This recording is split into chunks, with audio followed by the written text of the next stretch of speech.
Les tests du sida seraient-ils donc moins précis qu'on ne le dit? Ici, en Australie, une équipe de chercheurs de la ville de Perth a mené l'étude prospective la plus complète sur le sujet. Précisément dans cet hôpital.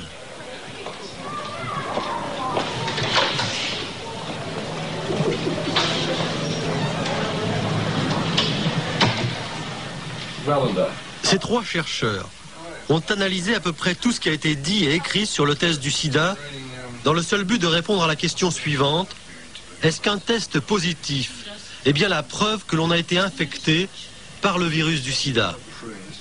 Le résultat de ces travaux sur le Western blot, le test considéré comme le plus fiable, a fait l'objet d'une communication scientifique publiée en 1993 dans la revue Biotechnology. Beaucoup de données montrent que le test a été accepté comme fiable avant d'avoir été véritablement validé. Et c'est ce point essentiel que nous voulons mettre en lumière. Il y a trop de choses dans la littérature scientifique laissant penser que le test n'est pas fiable. Or, nous acceptons de continuer à lui faire dire ce qu'il ne dit peut-être pas. Pour comprendre, il faut d'abord se rappeler que le test ne détecte jamais le virus lui-même, mais les anticorps qui ont réagi à la présence du virus dans l'organisme.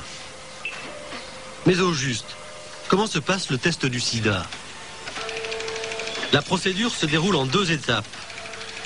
La première, c'est le test ELISA.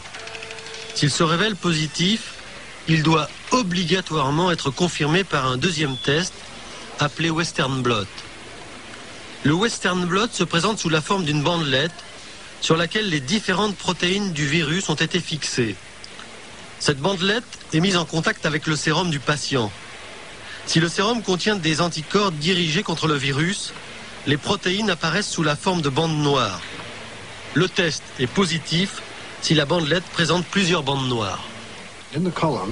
Jusque-là, tout va bien. C'est après que les choses se compliquent, car les critères varient d'un pays à l'autre.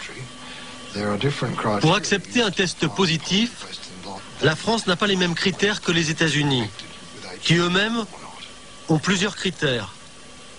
Et ces critères sont encore différents en Australie ou en Afrique.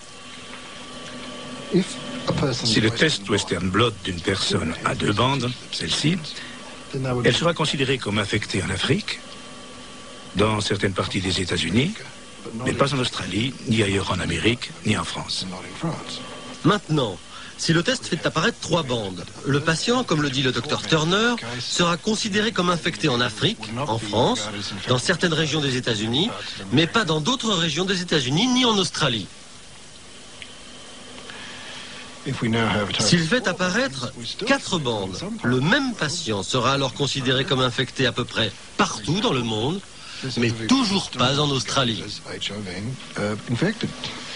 On ne peut pas être infecté ici et ne pas l'être dans la pièce d'à côté. On est infecté ou on ne l'est pas. Et avec ces critères, il est impossible de l'affirmer. Difficile de trouver une explication logique pour justifier ce mode d'emploi à la carte. Pourquoi ne pas imposer les mêmes critères partout? Cela ne serait-il pas plus simple et plus sûr? Pas de quoi s'affoler, répondent néanmoins les laboratoires. Le sang contaminé, disent-ils, réagit positivement, sans ambiguïté et quels que soient les critères, en faisant apparaître toutes les protéines du virus. C'est cela, la vraie différence avec le sang non contaminé. Même si le problème des critères est résolu, il en reste d'autres, notamment la reproductibilité du test VIH. Elle n'est pas démontrée.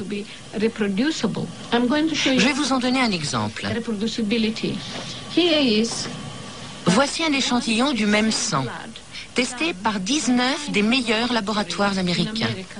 Chaque bandelette correspond à l'un de ces laboratoires. Sur certaines apparaissent plusieurs bandes noires, sur d'autres seulement quelques-unes, et sur celui du centre, à la lettre I, aucune. Il s'agit pourtant d'un sérum appartenant au même patient, contaminé par le virus du sida. L'équipe australienne a révélé d'autres erreurs, plus graves encore. En réponse à votre question sur l'ampleur que peuvent avoir les différences, je voudrais vous citer un article du groupe d'études des transfusions en Amérique. L'American Journal of Clinical Pathology a, en 1991, envoyé 101 échantillons de sérum testés négatifs par le Western blot, autrement dit sans aucune bande, à 3 laboratoires différents. Et ceux-ci ont constaté qu'il n'y avait aucune bande dans 67 cas, qu'il y avait d'autres bandes, je ne sais pas exactement ce que ça veut dire, dans 13 cas. Une protéine 41 dans un, une protéine 24 dans un autre, et les protéines 24, 32, 41 et 120 dans 2 cas.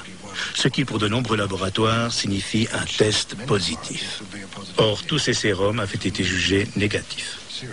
En résumé, 2 sérums diagnostiqués négatifs par un laboratoire peuvent être déclarés positifs dans un autre. Pour les Australiens, cette contradiction remet en cause ce qui fait l'intérêt même du test, c'est-à-dire sa capacité à dire si oui ou non le patient est contaminé. C'est ce que les chercheurs appellent la spécificité. La spécificité d'un test signifie qu'on obtient un résultat positif uniquement quand le virus est présent dans le sang. Si le virus n'est pas présent dans le sang et que néanmoins on a une réaction, ça veut dire que le test n'est pas spécifique. Les Australiens vont aujourd'hui jusqu'à dire que les résultats positifs au test du sida ne prouvent pas de manière certaine qu'on est contaminé par le VIH. Pour preuve d'abord, ces tests, faits sur certains animaux qui ne peuvent pas être infectés par le virus du sida. Ces souris, par exemple, qui ont reçu du sang d'une autre souris et chez lesquelles on a trouvé des anticorps au virus. Ces chiens aussi. Sur 144 chiens testés, la moitié a présenté le même résultat que chez les souris. Et puis, il y a aussi les tests réalisés à partir des sérums collectés en 1968 chez des Indiens d'Amazonie. Plusieurs se sont révélés positifs, alors qu'aucun cas de sida ne s'est jamais déclaré dans ces tribus. Et on a pu observer le même phénomène dans différentes régions d'Afrique. Toutes ces fausses réactions sont bien connues des virologistes travaillant sur le sida. Elles sont provoquées par la présence d'autres anticorps que ceux qui réagissent au virus du sida. Les chercheurs australiens ne contestent pas la réponse. Ils soulèvent seulement une autre question. Comment savoir si un patient déclaré positif est réellement infecté par le virus et non par autre chose? Nous savons depuis longtemps qu'un certain nombre de groupes à risque, comme les homosexuels, les toxicomanes et les hémophiles, sont exposés à des agents extérieurs. Ils sont donc susceptibles de développer différents types d'anticorps. Et ce sont précisément les groupes pour lesquels il est impératif de connaître la spécificité du test. Or, il est possible, dans le cas de ces personnes, qu'un test positif n'indique pas une infection au VIH. Ce que cela signifie vraiment, c'est qu'il n'y a pas d'uniformité dans l'interprétation des tests, ni dans leurs analyses, ni dans la compréhension des effets de la maladie. Et donc, tant que ces problèmes ne sont pas résolus, nous ne devons pas accepter la causalité selon laquelle le VIH serait à l'origine du sida. S'il y a problème dans l'interprétation des tests, ils sont rarissimes, répond la majorité des chercheurs.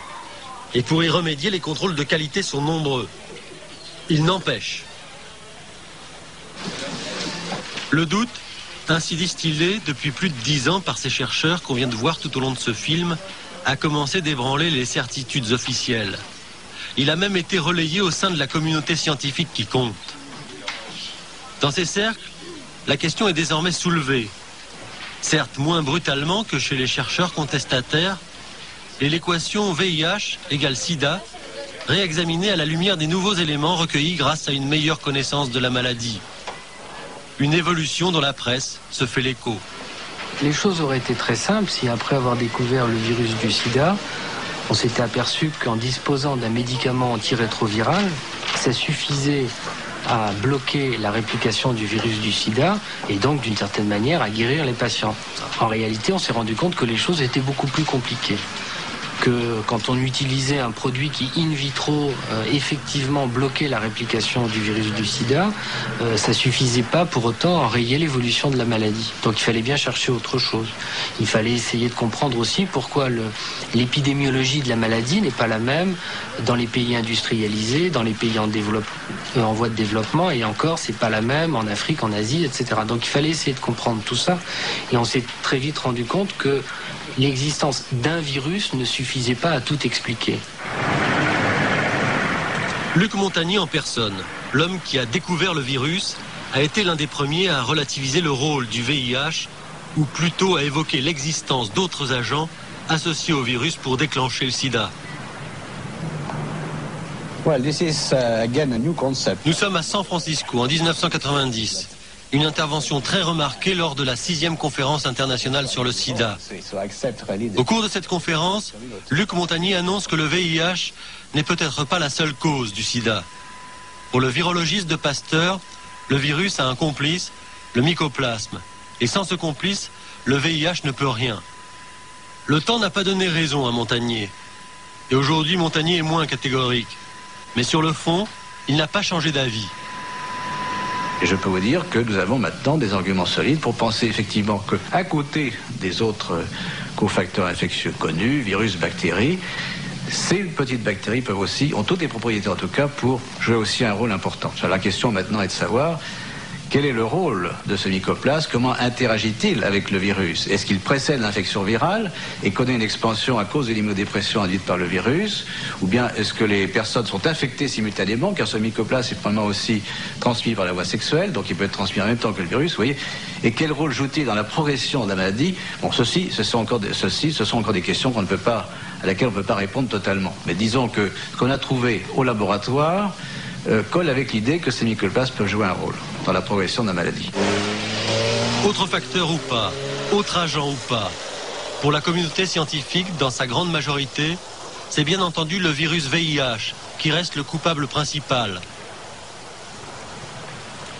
En réfutant cette thèse, sur laquelle planchent les chercheurs du monde entier, certains scientifiques comme Duesberg et Rubin sont donc condamnés à construire d'autres hypothèses, à chercher d'autres coupables, avec leurs petits moyens, et à l'aide des seules certitudes que donne la compétence acquise dans leur domaine de recherche. Aucune étude n'a été faite aux États-Unis pour étudier les effets à long terme sur la santé de l'injection ou de l'inhalation de drogue. Pas une seule. Alors que 150 000 malades du sida, qui sont morts, étaient des utilisateurs de drogue en injection intraveineuse. Et que 250 000 ont pris des poppers ou des amphétamines et sont morts ou ont contracté le sida à cause de ces drogues. Pour moi, il y a beaucoup de facteurs qui interviennent et le VIH est peut-être l'un d'entre eux. Je n'exclus pas cette possibilité. Et j'exclus encore moins le fait que les drogues jouent un rôle. De même que d'autres aspects du mode de vie. Injection de drogue et peut-être d'autres causes d'infection. Et aussi l'implication d'autres micro-organismes. L'hypothèse avancée peut choquer. Elle mérite à tout le moins d'être argumentée scientifiquement. Mais c'est l'objet d'un autre film. Le but de celui-ci est seulement de démontrer que bien des zones d'ombre existent sur les causes du sida et que la prudence élémentaire devrait conduire tout un chacun à examiner avec attention toutes les objections, toutes les hypothèses, même les plus dérangeantes. Nous voulons considérer comme un signe cette rencontre due au hasard. Il s'agit de Daniel Koshland, ancien rédacteur en chef de Science. Écoutez son message. Je pense que l'on continuera à s'interroger sur les causes du sida jusqu'à ce qu'on sache le traiter. Aussi longtemps que nous n'aurons pas de traitement, il y aura toujours des gens pour dire que nous faisons fausse route et qu'il serait préférable de chercher dans une autre direction. On ne peut dire que personne ne doit remettre en cause ce que nous faisons dès lors que nous n'avons pas de solution. Lorsque nous aurons cette solution, cela mettra probablement un terme au débat. C'est donc une bonne chose que des gens comme Duesberg et d'autres chercheurs continue à mettre en question l'origine du sida. Absolument. Duesberg soulève des points avec lesquels beaucoup de gens sont en désaccord, mais il est important que le public en ait connaissance et constate qu'il n'y a pas un groupe monolithique persuadé de détenir à lui seul la bonne réponse. C'est la seule voie à suivre.